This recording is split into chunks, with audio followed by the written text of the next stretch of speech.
mga kalusot. Kaya lang may kamahalan po yun. Ano po yung latest na po? Good morning, Mr. Chair. We are pleased to inform the Chair, pursuant to your suggestion over the past few hearings, Mr. Chair, that the PPA board yesterday has approved the budget for the acquisition of at least 2 mobile vehicle X-rays for this year, Mr. Chair. So we will be procuring at least 2 vehicle X-rays within this year, Mr. Chair. Thank you. Thank you very much. So within this year, so bakit dalawa lang po? Ilan ba ang mga pier na dinadaanan na may RoRo?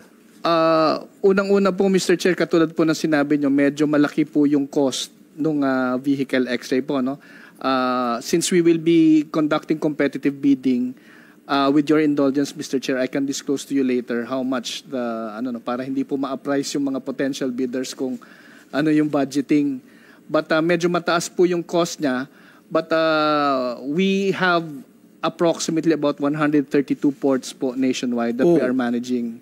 Okay. So we will concentrate po primarily doon sa main access points po na dinadaanan na marami, which is Batangas and Matnog, Sorsogon. So initially po, we will deploy those 2 at those 2 terminals, and then as we proceed, probably for next year, we will try to budget and procure again for the other terminals as we go along, Mr. Chair.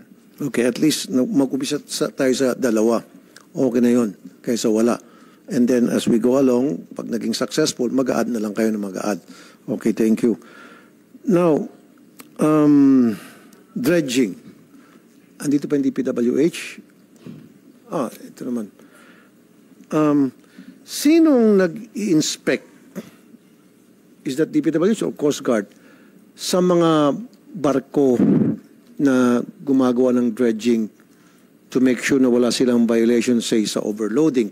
Kasi recently, nasa news yun, merong dredging vessel na tumaob dahil sa overloading sa Mindoro, overloading ng buhangin. Would that be DPWH or Coast Guard or Marina? Coast Guard, yeah. Commodore? Thank you, Mr. Chair. Doon po sa operation ng barko, pagdating po sa Pilipinas, dalawa po yung agency na talaga pong nagtutulungan para po ma-ensure yung safety not only of the vessel but the crew and the passengers as well. Ito po yung Philippine Coast Guard and of course ang ating Marina po, Your Honor. So dapat po meron tayong regular inspection na ginagawa sa mga barko na bago sila bumiyahe para masiguro na hindi po sila nag-overloading. Tama po yun, Mr. Chair. Isa po sa pangunahing trabaho ng Philippine Coast Guard. Ito po yung tinatawag nating PDI, Mr. Chair.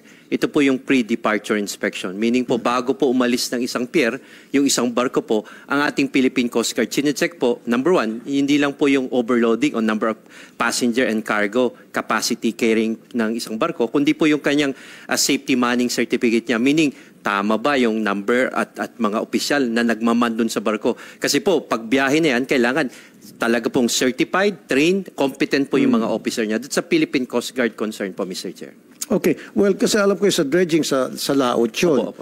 And then, after na makapag-dredge sila, makakuha sila mga kailangan ng buhangin, dadalhin dito sa Manila, hindi naman sila paparada sa mga pier. So, ang ibig sabihin, dapat meron tayong sistema na masiguro na yung mga barko na dredging vessels ay na-check natin na hindi sila nag-overloading at tama yung nakalagay sa kanilang permit na kung saan lang dapat sila mag-dredging. If I may, Mr. Chair, yung binabanggit niyo pong insidente na isang dredging vessel po yung tumaob doon po sa Mindoro po, Occidental Mindoro. Ito po yung sa MB Honghai 16. Ito po nung April 15 po ito ng taon po natin. Ang nangyari po dyan, Mr. Chair, if I may cite, no, yung pong investigation po ng Coast Guard after the incident po, napag-alaman po natin na yung barko po, as far as her certificate is concerned, na inisyu po ng Marina, yung Philippine Registry niya po. Kasi po, ito po ay operated and owned po ng isang foreigner, nilipat po sa atin dito, Philippine Registry.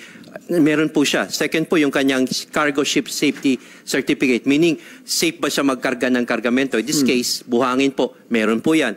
Pangatlo, meron po siyang minimum safety manning. Okay. Meaning po, yung number kanyang officers and crew at yung nakasampa at that time, nung siya po ay nagparehistro doon po sa Marina, meron din po, Mr. Chair. Yung kanya pong tonnage tonnage measurement, yung kanyang load line, at saka yung kanyang certificate of stability. So during the time that the vessel was registered, binigyan po ng Philippine flag kasi bareboat charter po yan, pumasa po siya doon. Kaya po siya ay pinayagang maglayag. Now, doon naman po sa part ng Philippine Coast Guard, kami po yung nag-issue ng kanyang seawage certificate.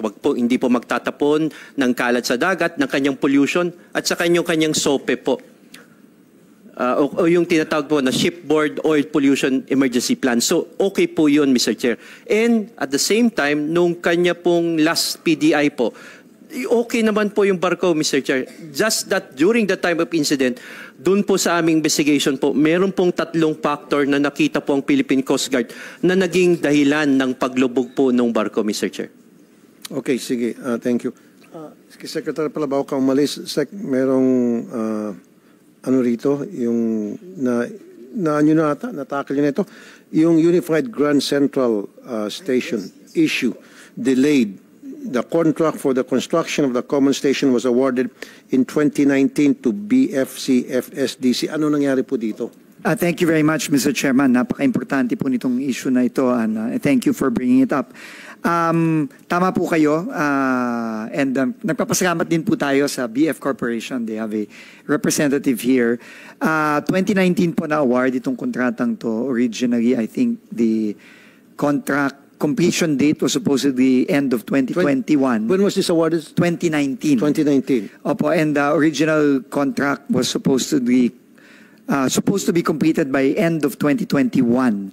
However, alam naman po natin na yung nangyari po noong 2020 hanggang 2022, yung nagkaroon po tayo ng COVID pandemic. And nagka-problema po talaga ito. Unfortunately po, when we took over po nitong early this year, ito nga po nakita natin na halos wala ng trabaho na nangyayari dun sa So ano pong reason ba't nagkaroon ng delay? Marami pong reasons, Mr. Chairman. Primarily, the COVID pandemic was a major reason. Pero nagkaroon din po ng mga... Pero meron tayong 23, 24, 25. Hindi mo tama po. And I think nagkaroon... Wala ng COVID. Tama po yun. At tingin ko po nagka-problema din po talaga between the contractor and DOTR during 2022, 2023, 2024. Okay. No, and I had to make a decision na po itong nakaraang mga buwan, and a few weeks ago we just issued the notice of termination of the contract. This was upon nag-uusap naman po ang DOTR at yung contractor for the past several months, and I think we agreed na I think this is the best way forward, no?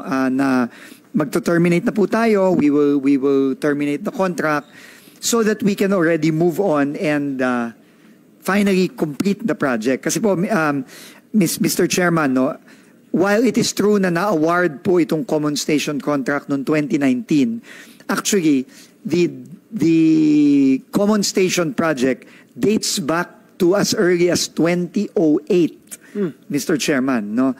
Time pa po ni former President GMA ito na pinag-isipan, pinagplanuhan. Unfortunately, hindi po na-i-implement. No? Hanggat sa dumating 2019. Hanggat sa dumating yung 2019. Pero again, unfortunately, hindi pa rin po siya tapos. And I think I had to make the difficult decision na po of finally saying na let's terminate, let's look for another way. Pero of course, this is without prejudice po dun sa pag-uusap ng DOTR at nung contractor nung 2019, yung BF Construction, para naman po magkaroon po tayo ng we can find a way to settle kung sino man ang may utang, kung ang gobyernong may utang o may pagkukulang din ng contractor. We will find a way to solve that. But in the meantime, we've terminated it so that we can move on and look for another group that can finally finish this project once and for all. Okay, andito ba yung BFC, FSDC representative? Yes, President, Mr. Chairman. Ortiz? Okay. Anong reason ba't kayo nagkaroon ng pagkahaba-habang delay? It was already mentioned by Secretary. No, aside from COVID. Kasi COVID is 2022 lang, yes, 21 going to 22. Pero we have 23, 24, 25, 3 years. Yes. taking note of that one, sir, because in construction there's such a thing as compounded results, no? Ang mangyari, pag na-delay isa, minsan may tinatawag kaming